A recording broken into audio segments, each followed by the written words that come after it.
There's not a thing that doesn't go on when we're looking at an acquisition that Dan Thomas isn't involved in. I think that is very fair to say. So how do you find that? You know, because it blows my mind a bit, because you're linking to everyone, internal, external. There's solicitors, there's lawyers, there's this, there's that going on. And you're just sitting all over it quite nicely and calmly without any stress, just doing it all. So how do you do all of that?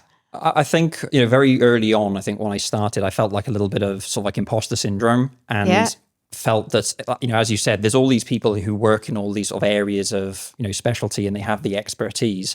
And I kind of saw myself as a master of none, but I think there came a point after I started getting feedback, and again, people helped me develop. I realized that my specialty was that organizing of everyone, that I had a good top level understanding of everything, but I didn't need to get into the nitty-gritty detail that maybe everyone else did.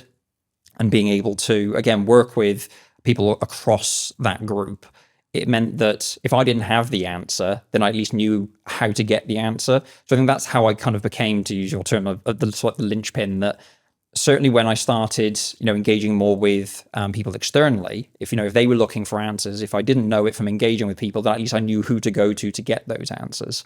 But yeah, I think it sits into what I feel my skill set is, and where I feel comfortable as well in terms of that organizing and having the whole picture, you know, being able to help provide support to that. I need to know everything. So I guess you could say I'm a bit of a control freak in that sense.